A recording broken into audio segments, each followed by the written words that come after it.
you are not part of designing. You can monitor what you understand, what you are part of designing, what you know the indicators you are supposed to be working towards in the goals. So I think that's where we get from. Because in most cases, communities are either brought in during implementation, or communities are brought in if they really like lobby and do advocacy. They could be brought in monitoring. And that is, when communities come in monitoring because they forced their way to monitor, because they are looking at how things are moving and feeling that, oh, the resources we have, the practices that are happening are not responding to our needs, then there is conflict.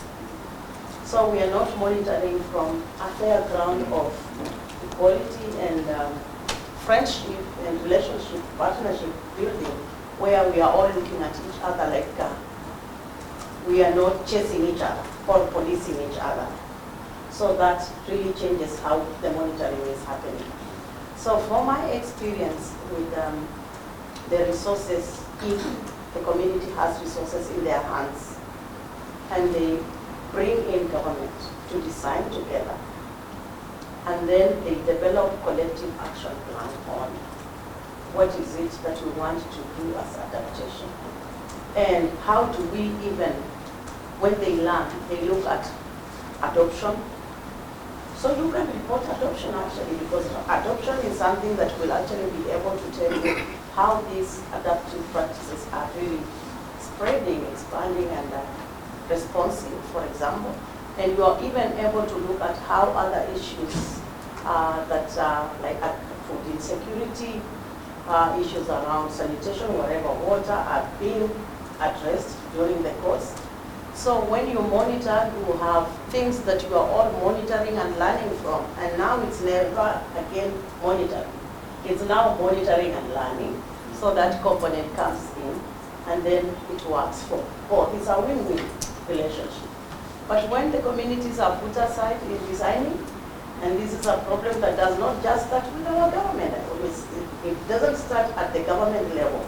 It starts with all the development actors, how they are framing adaptive programming, whatever. They will always leave out the communities and bring them in when the money is being pushed to the government, and now you want to tell the government to work with the community. There's no model that says how, there are no principles that guide how this relationship is going to happen. And you want the community to be in. Even when you bring one person in the community to sit on a committee, but they were not part of designing the program, we don't know what to do. Sorry if I mixed everything. No, it's excellent, but I don't believe you said who you were. Violet Shoes from Kenya, from the Wairu Commission. Well, I have a follow-up for you. Did you want to come in? Yeah, please do. I think that you're welcome to stay, welcome to leave. Anyone else is welcome to come in?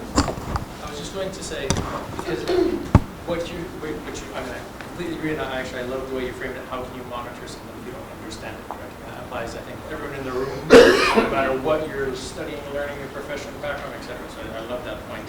But you're talking very much about a very local process, which is great. Here, we're kind of looking at this kind of more global space because of where we are right now, right? Yeah.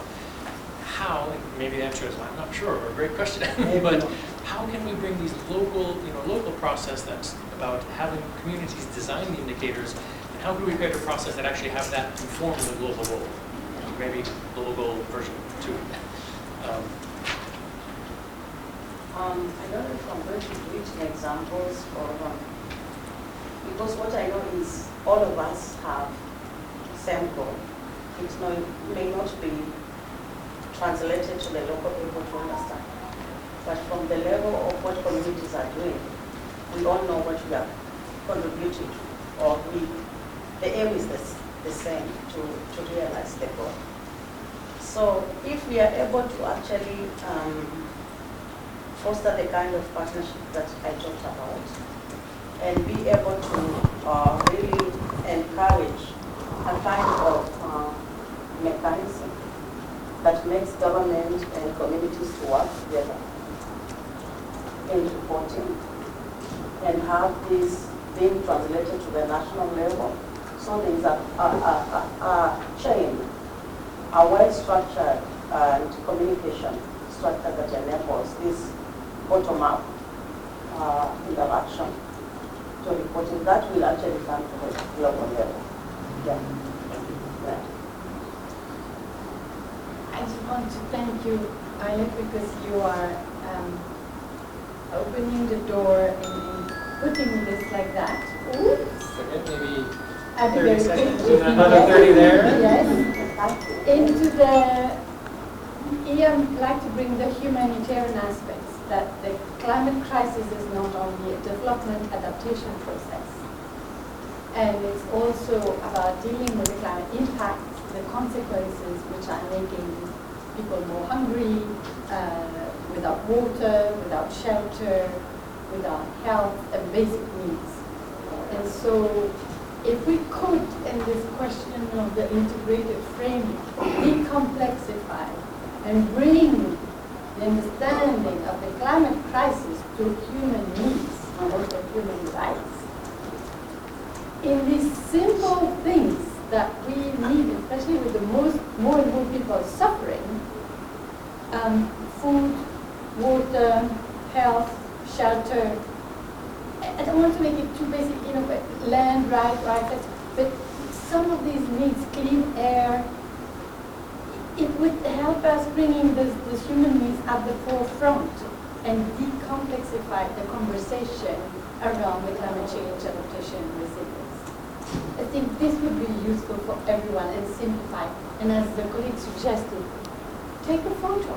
Your ecosystem, the situation, you still have water in that river, in that land, is it over time? We have all the technology, GIS, and so on. Done. Let's go for that together. Let's go for that together. Thank you. Thank you. 30 seconds.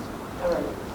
Should I come here or should I come back over there? No, just please. Oh, it's up to you if you want to. You can wait 30 seconds. 29, 28.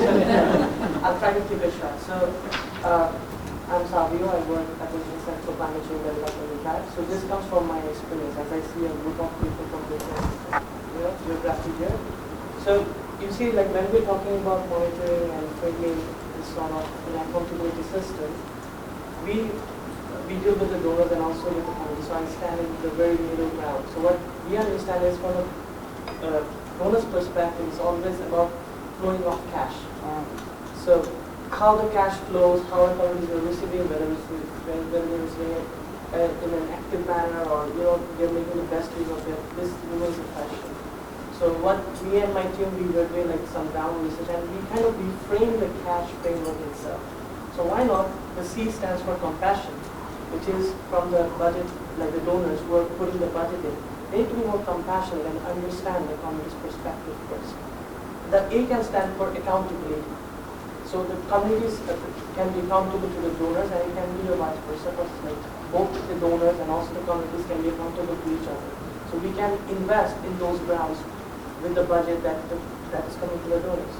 S can stand for security. So security in terms of supporting the communities to take risk. And the last but not the least, the H can stand as honor. Because when we're looking for the community's perspective, we need to honor the community's views and get them on board in any sort of decision-making process. So this is how I frame the cash.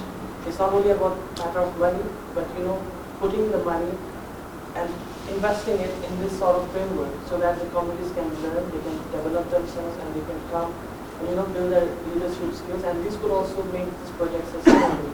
And as I said, this comes from our experience because we have seen real projects in Bangladesh, in the indigenous communities. It is sustaining. The UNDP for the first time they went and they worked with the indigenous communities. And it was right after the COVID. And then we did an evaluation 2 years after, in 2023. And we could still see that those communities are yet functioning even without those external aids or the grants that are coming in. Because all they had was all these elements present in that system. So that is how we look at this. Like it's not only about the money, but it's also external elements to do it. I'm sorry. Great, thank you very much. Well, that's round one, so applause to all of the speakers. Thank you all very much. And as you saw, we started with just 2 fish and maybe a half a tank of water, half a bowl of water. We ended up with 4, and I think we went from a glass being half empty to being full. So that was good. So now we're going to move on to the second question here. And I would like to invite also the first fish to move into the fish bowl. First fish of the second session here. Wherever you like. We can flow here from. I like from there's seat water to seat. here, so. Okay. Exactly. So I'd like to welcome Gaia Larson, who's WRI's Climate Finance Director. So welcome, Gaia. Pleasure to have you here. And now I don't need to explain how this works. You've all seen it, which is great. And I'm going to start the timer here. The second question, again, as you can see here on the board, it says, what are the critical knowledge gaps that must be addressed to improve accountability in adaptation actions?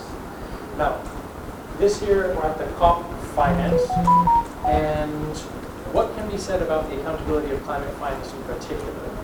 And what are we learning about? What are we learning about this given your experience? And then I guess kind of a secondary question to that is, what is the role of knowledge and research in the road to that? So as we move here from the UAE Berlin Work Program, and what mechanisms are in place for us to share some of the good practices, if there are good practices, which I imagine there are. Sure. Exactly. So yeah, please. So, since we're in Baku, maybe I'll start at the negotiation level. So we were just talking about how do you get data from the local level, which is very important, and now we can jump from the top down. And in terms of accountability at that level, it's there are different pieces of it. But since I work on finance, I'll talk about finance piece. And at the very basic level there, it's do we get enough finance to go to adaptation, and how do we know that that happened? And then if it didn't, what can we do about it? Right? And accountability at the COPs is at the NCQG level and the negotiation is complex, right? I think most people know this, but it's not like, if the countries don't do what they said in these negotiations, there will be some sort of court of justice that can come and say, well, you must, right? Or else we will, do something that you really don't want. So so sometimes people say, oh, well, why don't we go to these silly meetings because there's no accountability and it's just all voluntary and, it's a bunch of just talk. And there's some truth to that, right? I mean, you can't deny it, but at the same time, there is accountability. It's just a very much more soft and complex kind of thing, where I've actually personally been surprised a little bit at how much governments care about how they're viewed at the international level. Clearly not every single government is always concerned about this, or they wouldn't do some of the things they do. But it is, I find it, definitely a fact that they do care. And that's why this kind of agreements are not useless, right? And so when the 100 billion, for example, I think everyone knows that is the 100 billion goal, when it wasn't met by 2020, the developed countries, they got really, the developing countries were able to say, look, we did not meet your commitment. And that is very important to us, so shame on you. And the developed countries got very hurt by that, actually. I've been multiple times that people have worked with governments and told me, look, we almost reached it. We were in the 80s. That's close. And that was clearly not enough. It was not 100. It was 80 something. And so if it's not 100, you didn't reach it, and so you were ashamed for that. So I think that the grand context is you have to think about accountability in it's one context, nuance together. People sometimes call it political accountability as opposed to legal accountability. And so what does that mean for adaptation in particular? That's on one hand it's kind of sunset, right? Adaptation is folded into the climate bucket, but from a finance perspective, everybody knows here that adaptation is harder than mitigation. It's just problem how to get funding for adaptation because it's a couple different reasons. One, it's harder to know what you're even talking about, right? So like, if an investor, and you ask them, have you invested in climate, they'll say, yes, we invested in these projects that reduce emissions. And then if you ask them, okay, did you do an adaptation project? They'll say, I don't know, maybe, right?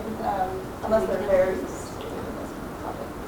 And you know, they probably did invest in adaptation because they probably did have, of course, depending on who this investor is, but they probably did invest in some infrastructure project or some water project or something that had something to do with resilience. They just didn't count it that way. And so that makes it a little bit tricky because, first of all, we don't actually know. I think we have no idea how much private sector finance goes into adaptation. What we report at the international level is a very small amount. And I mean, what do you do that, right? Like, we still need more. So we shouldn't go around and saying, actually, it is a lot more than what's already there, so don't worry. But at the same time, it would be good to have better data so that it doesn't seem like such a bleak return situation. And so that you can actually act on real data instead of just like, we don't know who's investing in this from the private sector side. And the public side is a lot easier, at least in the sense that there are some processes within financial institutions and governments where we want to try to identify what adaptation is and therefore how much we invested in it. So there's some, at least, motivation to do that, right? The private sector side, they don't really have a motivation to say, this is how much I invested in adaptation because they don't have to report to the NCQG. They're not part of the negotiation process. So why don't they do that other than, or they might if it was easy, but why don't they spend like inordinate amounts of time trying to figure out information when it's not really that important? Public sector is important, so they're trying to do it. But it's hard, as we all know. And so even on the public side, the numbers are kind of funny. And so you have like, when it comes to accountability, on the one hand you have like, it's difficult to know exactly how bad the situation is or how good the situation is, although we know it's not good enough. So, there's that.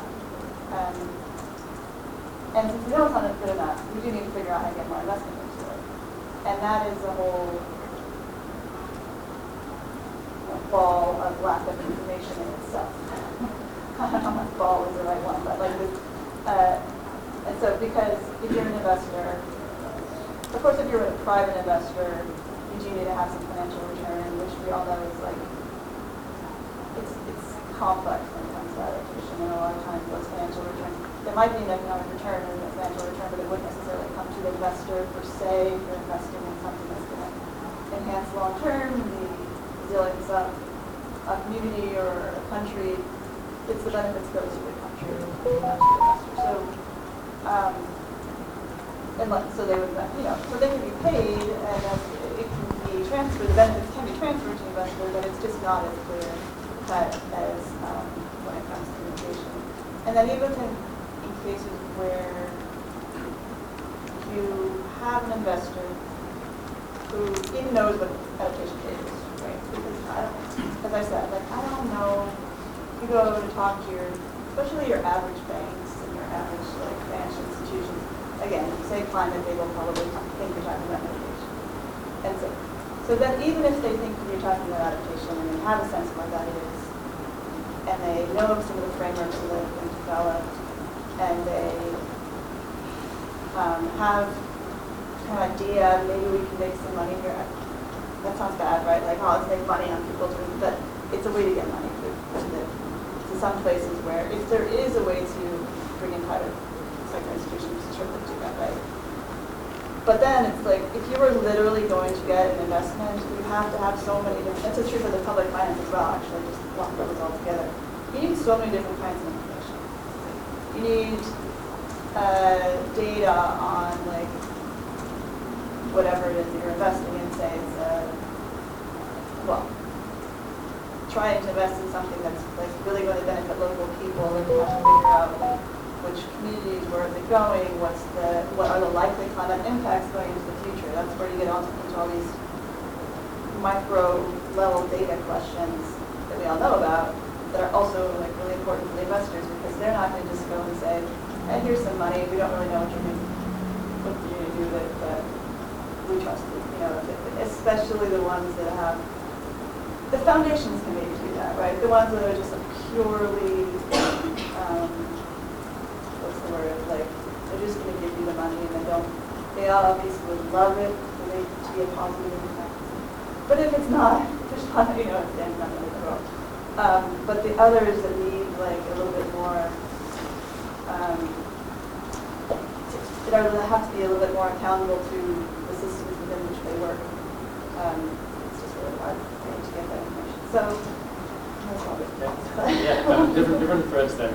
You started a bit with kind of care and compassion from countries, which is interesting, and ended up going into kind of the private sector and then the knowledge and research.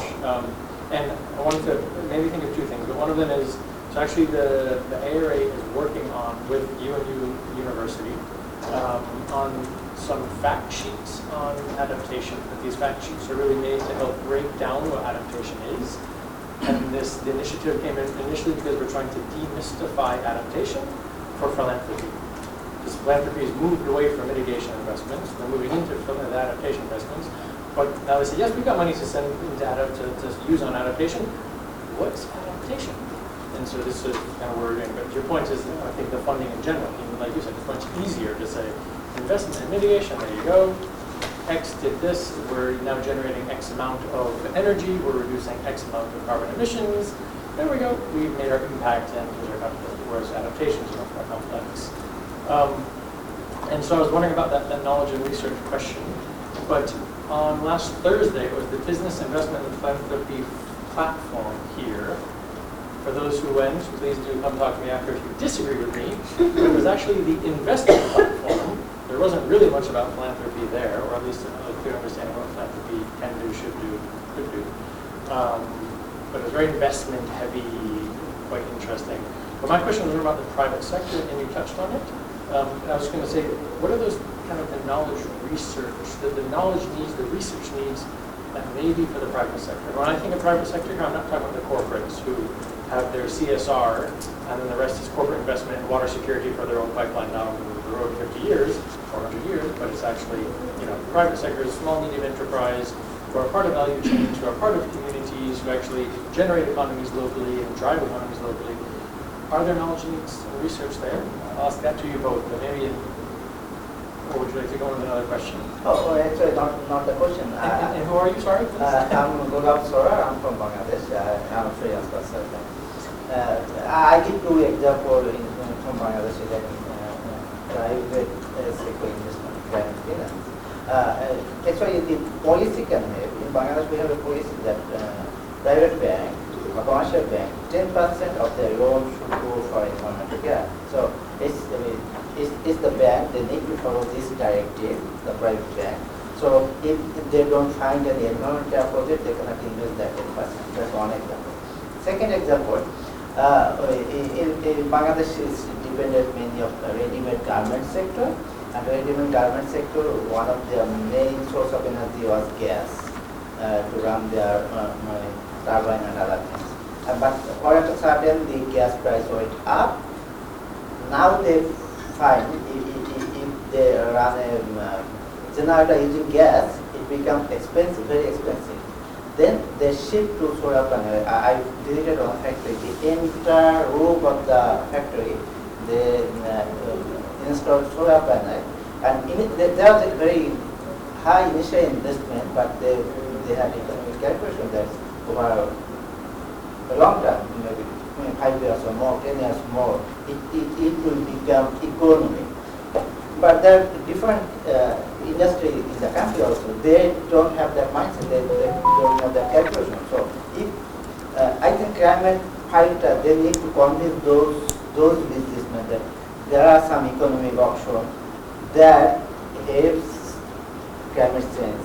And even the country, they didn't come up that it will reduce greenhouse gas emission, they just calculated that they are going to get economic benefit, but at the same time, we are getting co-benefit of greenhouse gas emission reduction. So I think the WRI or the big organization, they need to bring out all these findings to the private sector, so they become convinced to invest in the climate finance.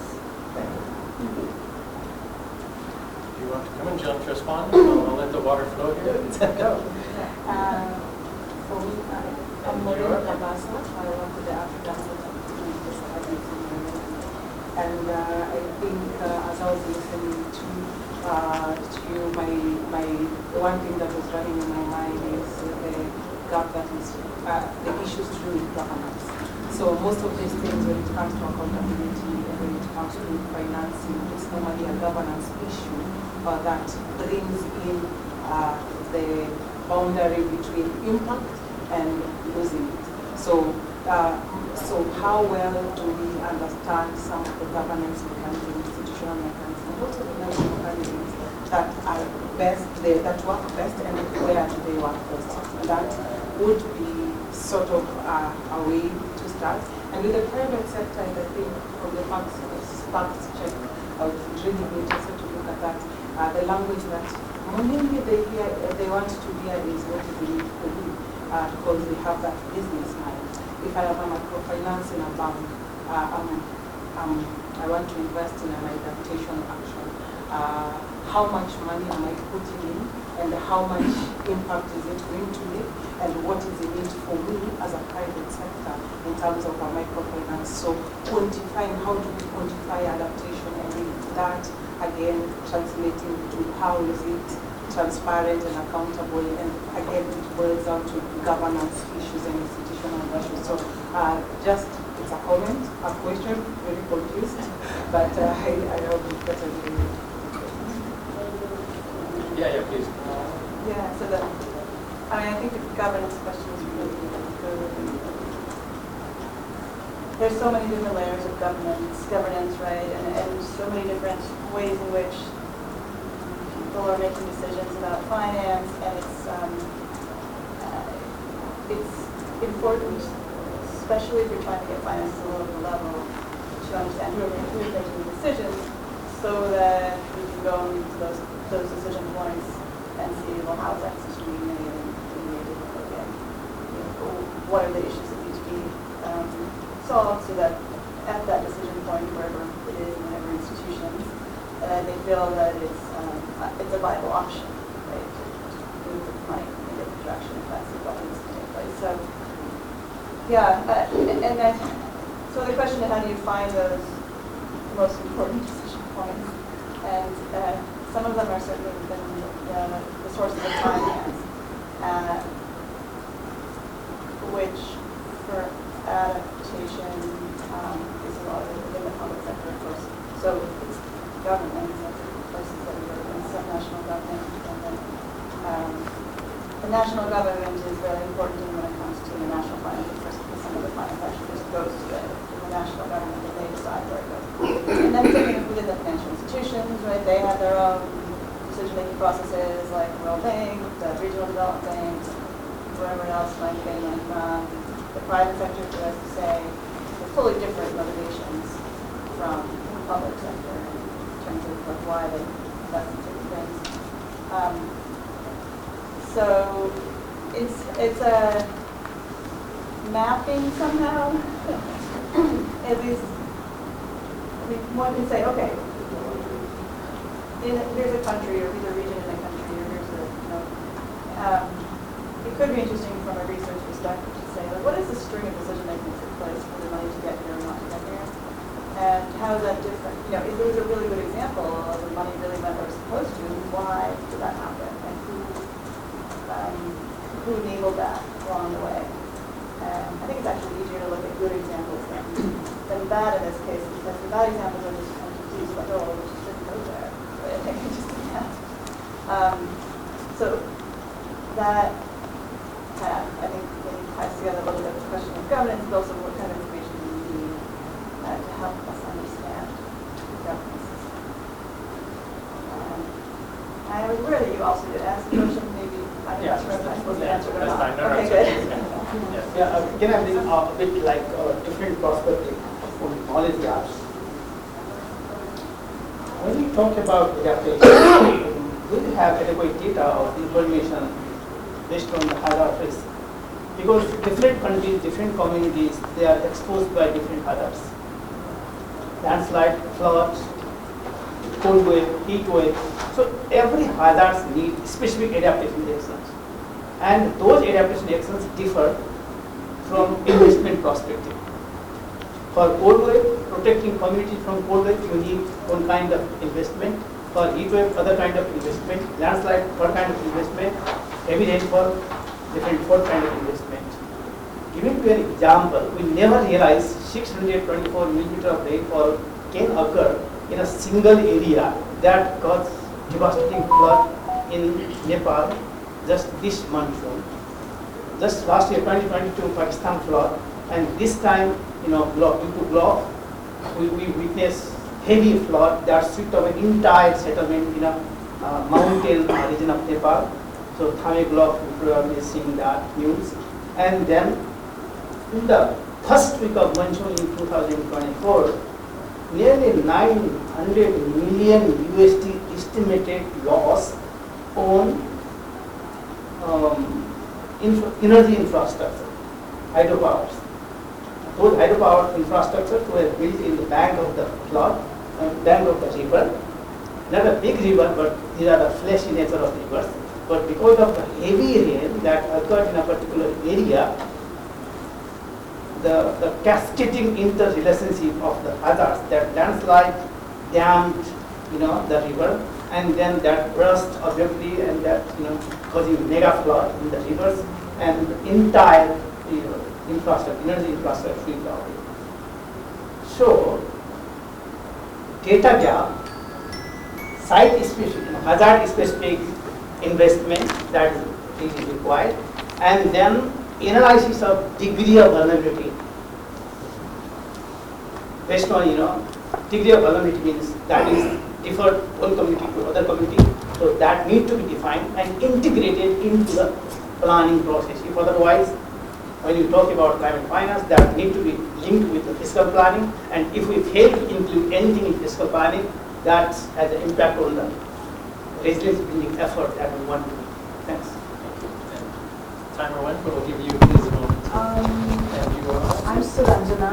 I'm from the Royal Commission, and I quickly want to say I heard a really interesting remark a couple of days ago in a session where the gentleman from a microfinance institution, I think, said, look, we really don't know what is working on the ground.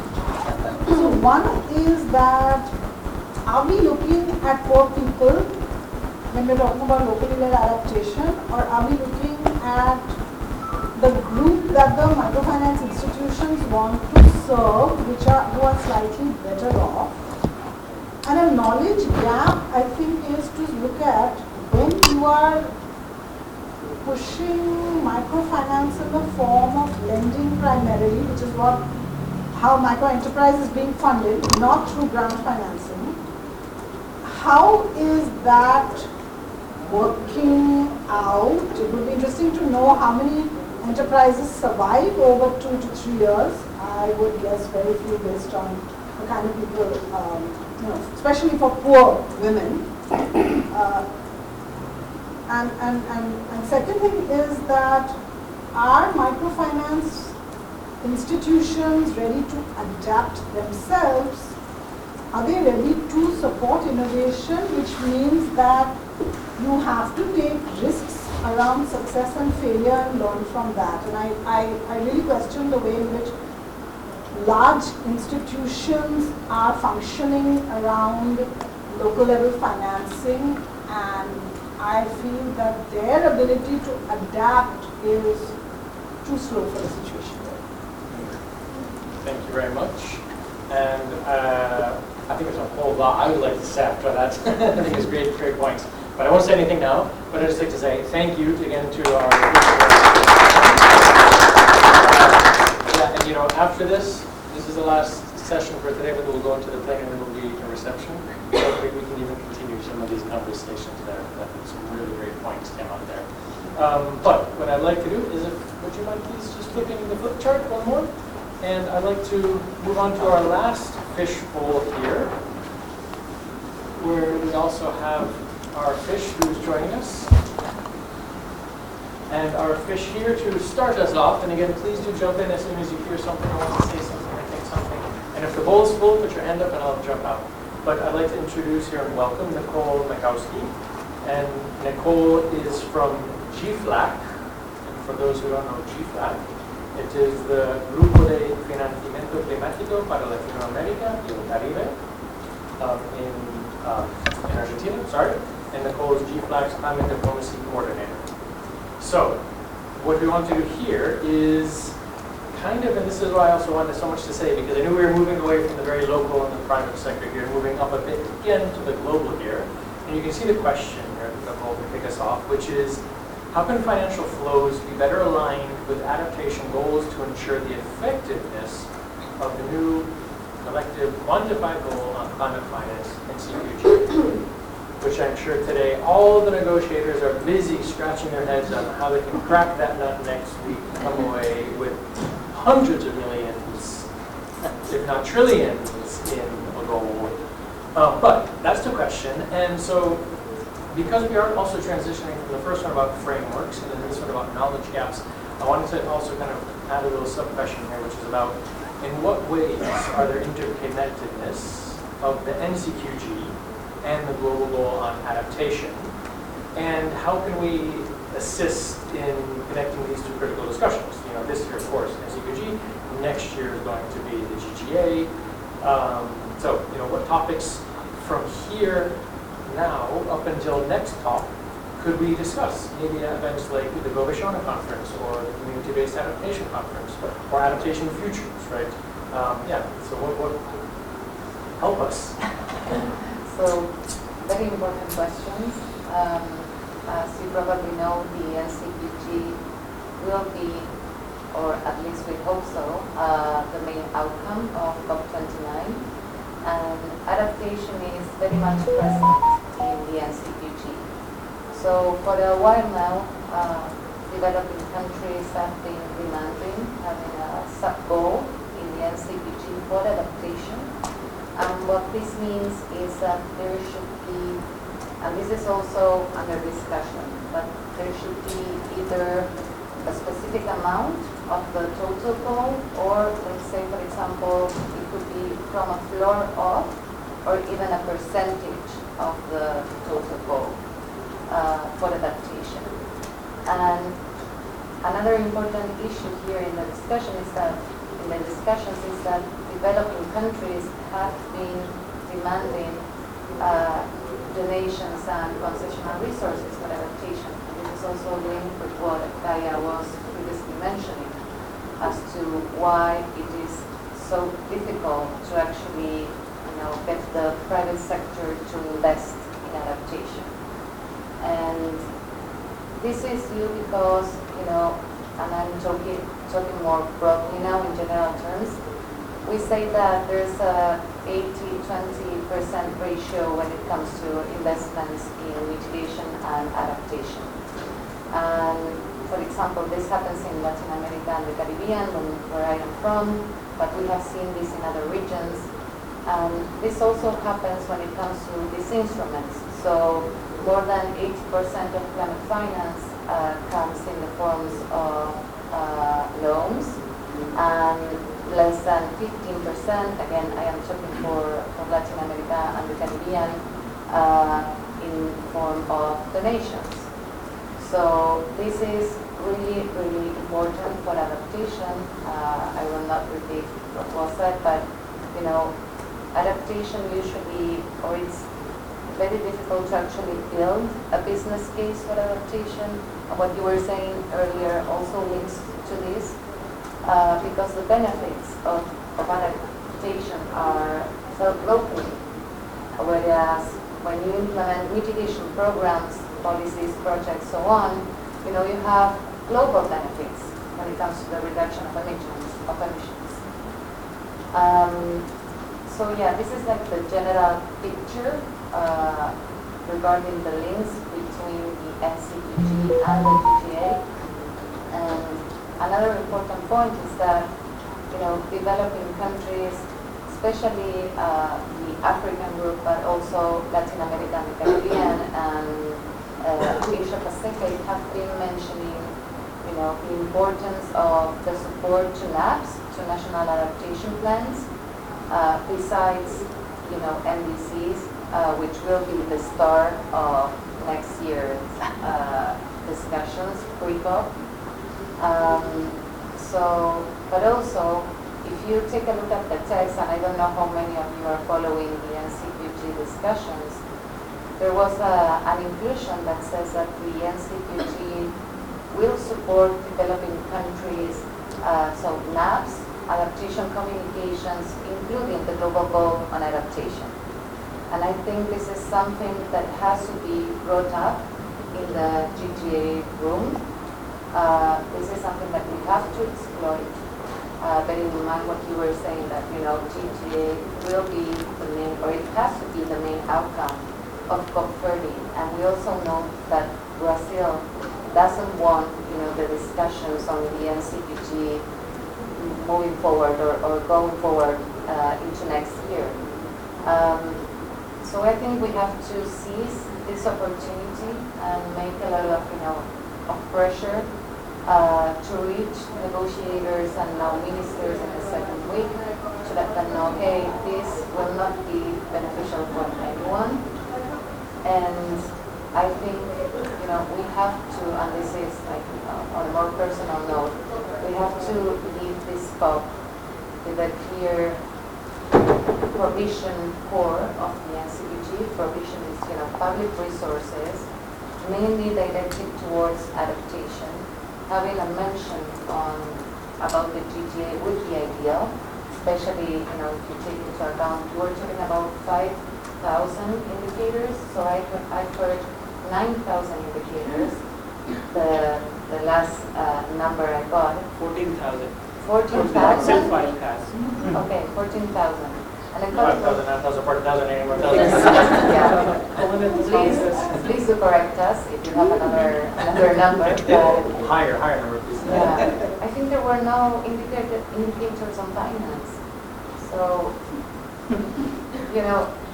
14,000 indicators and not one But indicator. didn't they explicitly decide that they couldn't include the finance in the GDA discussions? Yeah, but, how? Still, So it doesn't make sense.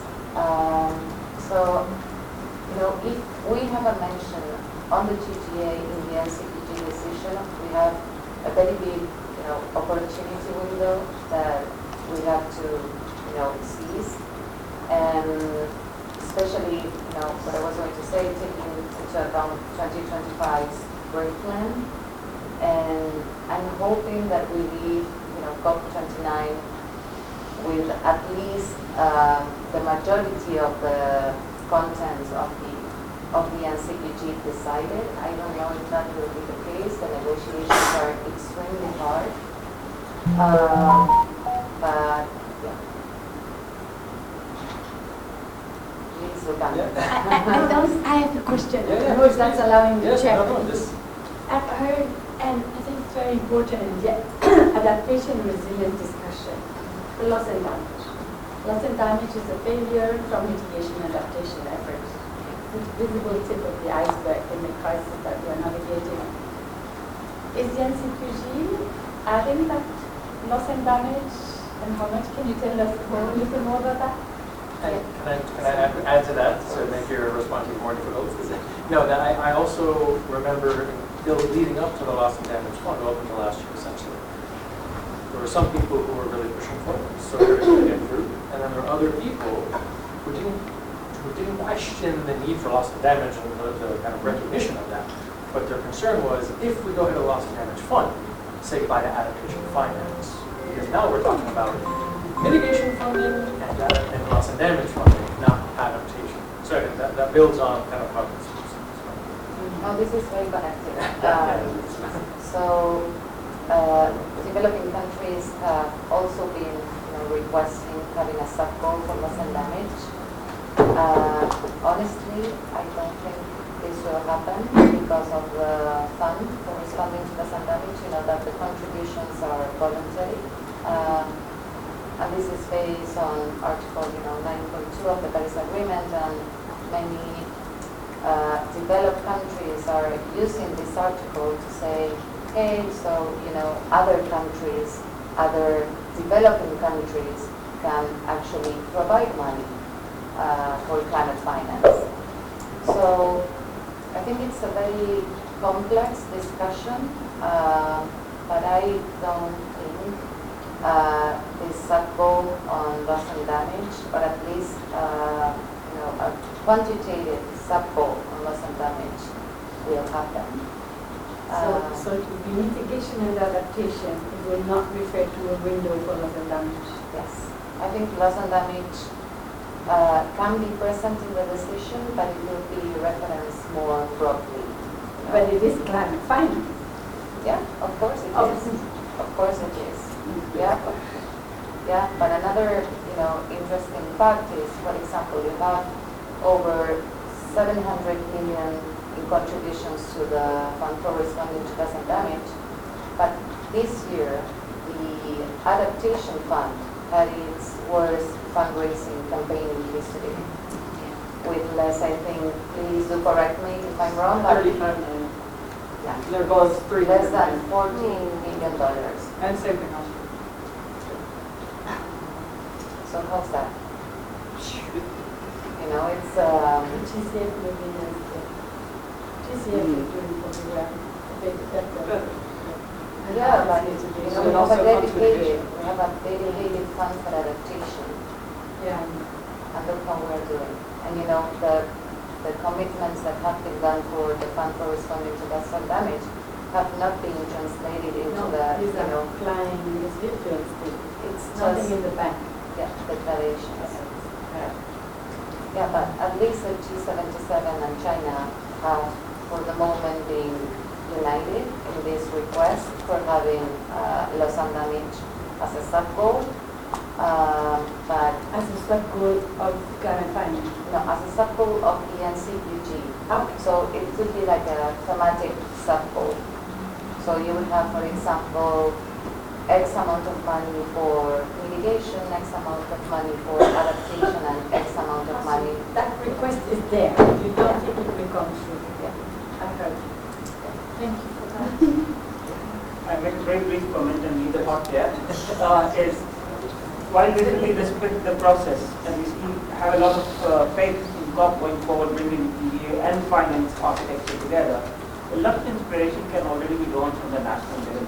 Case in point, I wanted to flag interest to adaptive social protection programs that some of the countries already have advanced on, but they have brought social protection, socio-economic development and adaptation funding sort of closer. Indonesia, for example, has advanced policies. Fiji is slightly focusing more on the mobility finance, sort of what one would say, or loss and damage one would say generally, and the adaptation and mitigation finance together. So I fear, or maybe I hope, as adaptation is very contextual, some sort of financial mechanism that allows countries and even regions to pick and choose and design as they like. Because not everyone would have same adaptation needs. Some of them, unfortunately, might be closer to the loss and damage side. Some of them still have time to adapt better. So whether a financial architecture that allows this flexibility and hopefully learning from adaptive social protection can be created, I hope that's what they're, hopefully, yeah, a lot of hope in mind to say as well. And then you come back, but also if anyone else please jump in. I wanted to first thank you for coming with the word inspiration, because I think with this, the climate finance and the lack of funding coming through, you felt an energy drain here, people being shocked. But I wanted to say that also the other day at one of the sessions with Tom Mitchell, who you saw this morning, he made a really interesting argument. He was being provocative, but I think he believed it. Where he was saying we need to move away from adaptation finance and move towards national development plans that have social protection plans that look into their socioeconomic development plans as core to development that include climate science, and therefore that is adaptation. Because today you can't do development without climate science. So maybe that's It doesn't change how much money is there, but it changes the focus of funding to not separate adaptation funding from loss and damage funding to development funding. Anyway, just maybe if you respond to that and I'll choose comment for you. Or would Do you want to? to add on to that or to answer it? I wanted to add on to that. So my Please, name is Mira. I'm with the Ban Ki-moon Center. I'm based in Vienna. Ban Ki-moon, as you will all know, has the legacy of having signed the Paris Climate Change Agreement, but also the Sustainable Development Goals. So excuse my slight bias in asking this question, but I mean, we have the Sustainable Development Goals. We've been talking about development. Why are we doing this thing all over again? Like, we have so many indicators out there already. Why are we doing this thing again? So I completely agree that I'm new and naive and, you know, still have a lot of learning to do in adaptation, but would still really like to know why we're putting this much energy in this when something already exists.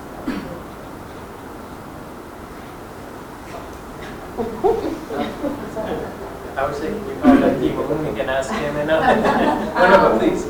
No, please. No, just answering the previous question. I think that many countries don't want to mix development and climate finance and even biodiversity finance, for example, because then you have less finance for everything and on every one of these things.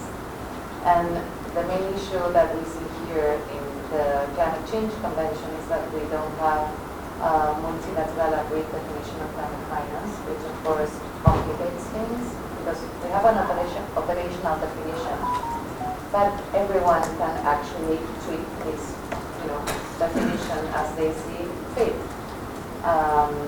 So yeah, I think that's the reason why. It sounds like I understand it, and this might be very wrong, as more climate finance is the end goal. But that's not how it should be. The end goal should be either sustainable development or something in the climate, but also that kind of fits in sustainable development. So more climate finance is not the end goal. It's the resilience of these communities. I'm sorry if I'm misinterpreting what you're saying, but this is how I understand it. No, you're right. So, climate action is part of the SDGs, of course, but I think that the SDGs sometimes get lost in translation, let's say, at least here, where we are in climate change, and because, the COPs have been getting so much public visibility.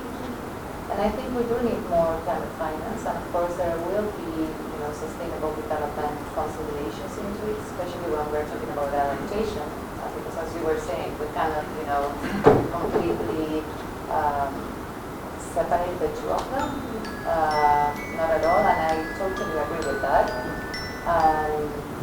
But yeah, I will leave it there. Yeah, I really like this discussion on the convergence between adaptation and really getting development right. And that's what, because I know that's what local rules are. So I'll frame my reflection as a question.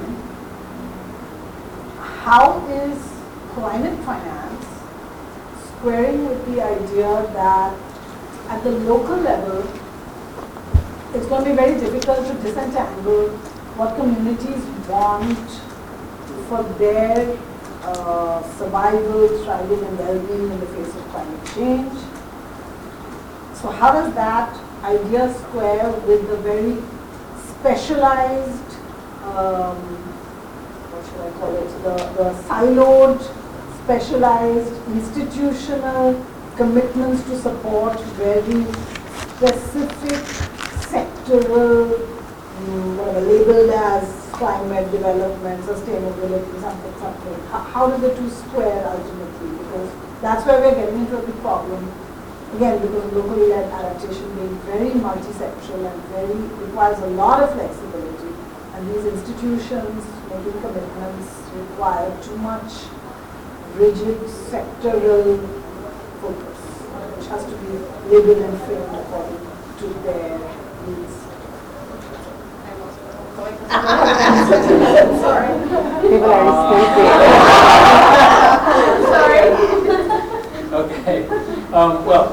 since everybody's left, let's then first say thank you very much again to our last group of Fisher and the Bold. I'm supposed to give a 10-minute wrap-up, but fortunately we don't have 10 minutes. But also, I don't think this was ever really intended, I mean, when we designed the session to really come out with any concrete next steps and directions, but it was really to get people to come together in the spirit of D&C Days to really have these conversations on the margin of all this negotiations and everything that's being discussed over there. Because hopefully this really helps us kind of understand what's happening in there, and hopefully it helps us share ideas and meet new people who we can discuss and hopefully help what's happening in there, right? And I think that's a lot of what the D&C Days and then the Go-Vision and the community-based adaptation conferences are trying to do, is bring people together who are really trying to work on the ground to make things happen. And of course not do that separate to these global processes that are coming in, because we need these global processes. We need them because we're part of them, right, whether we want to be or not. So your question about the SDGs, happy to talk about it after, but there's a whole inertia of climate finance being separate from development, very intentionally. So, so that means you can't account for the same thing. So, but many people in the room probably know much better than I do on these issues. But in summary, really, it's just to say, I think, thank you all very much for your participation here, for your time this afternoon, and of course your time today throughout the whole D&C Days. And yeah, I think this is a great conversation. We have a lot of work to do, especially those in the negotiations, not myself, but next week, obviously, to nail down NCQG. And I think very much what Nicole said, it makes perfect sense, is Brazil does not want this to go over, because they want to focus on the NDCs, on the global goal, not on this, which is supposed to be wrapped up at this COP. So yeah, so let's hope that happens. Let's hope there's a lot more climate action, both in mitigation and adaptation, coming. And let's all move into the plenary. I think there's a short break now, but it's no coffee, just a little breather. And then into the plenary before our final fun at the cocktail. So. Big thank you. Oh, and I should say, also thank you to Katie in advance, because I don't have to say anything that happened in here. She's going to be the one who's giving back. 6 hours of discussion in 150 seconds. Exactly. Thank you, Katie.